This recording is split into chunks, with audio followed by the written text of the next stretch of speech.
Hello बच्चों, let's see the question.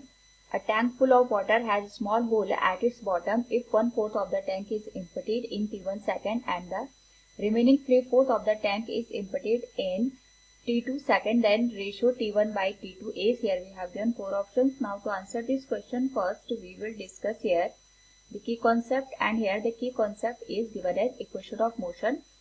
That is given as v equals u plus minus a into t. Second is s equals ut plus minus half at square, and third one is given as v square equals u square plus minus 2as.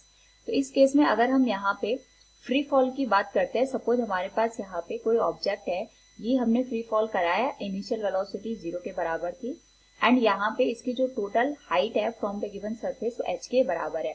इस case में क्योंकि initial velocity हमारे पास 0 है तो u की value हम 0 consider कर सकते हैं. Then v will be given as, क्योंकि फ्री फॉल का केस है तो एक्सेलरेशन को हम यहाँ पे g से रिप्लेस कर सकते हैं. This will be given as g into T. और इसी तरीके से अगर हम third equation of motion use करेंगे तो u तो 0 हो जाएगा. यहाँ से हम देख सकते हैं v will be given as twice of gh.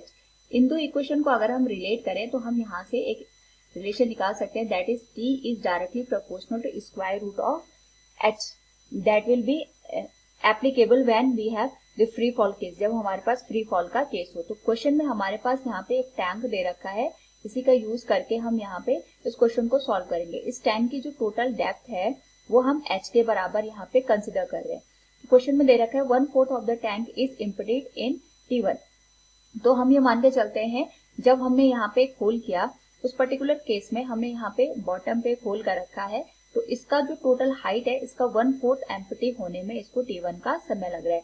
तो जैसे हमने यहाँ पे देखा था t is directly proportional to h के, तो इस केस में क्योंकि हम यहाँ पे देख सकते हैं टोटल हाइट का 1/4 यहाँ पे एम्प्टी हो गया, तो जो रिमेनिंग पोर्शन होगा that will B h minus 1/4 of the given total height, जो कि आ जाएगा हमारे पास 3h/4 के बराबर. तो यहाँ से हम जो T1 टाइम है इसको लिख सकते हैं, that will be directly proportional to total height हमारे पास यहाँ पे स्क्वायर रूट ऑफ h के बराबर आएगी. इसमें से हमारे पास जो 3h/4 है वो पोर्शन रिमेनिंग है, तो हम इसको यहाँ पे माइनस कर देंगे, दैट विल बी 3h/4 के बराबर. इसी तरीके से हमारे पास जो T2 टाइम है इसके लिए अगर हम सेम कंडीशन देखें तो जो रिमेनिंग 1/4 है वो तो एम्प्टी हो चुका है, यहाँ से 1/4 रिमेनिंग हमारे पास यहाँ पे अगर हम देखें तो 3h/4 हमारे पास रिमेनिंग रह जाएगा, और जो यहाँ पे फाइनल हमारे पास हाइट आएगी दैट विल बी 0, क्योंकि उस पर्टिकुलर केस में यहाँ पे ग्राउंड के रिस्पेक्ट में पूरा का पूरा जो टैंक है वो खाली हो जाएगा.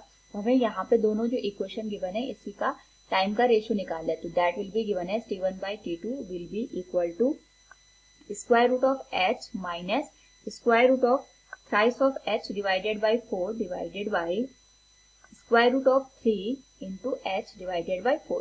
सॉल्व करें, स्क्वायर रूट h हमारे पास यहाँ पे कॉमन निकाल के हम इसको हटा सकते हैं. This will be given as 1 minus square root of 3 divided by 4 divided by square root of 3 divided by 4. Solve करें अगर हम इसको तो ये बन जाएगा T1 by T2 equals 1 minus square root of 3 divided बाई, ये तो 2 बच जाएगा, and this will be square root of 3 divided by 2. Solve करें तो ये आ जाएगा 2 माइनस स्क्वायर रूट ऑफ 3, 2 से 2 कैंसिल हो जाएगा, this will be divided by square root of 3.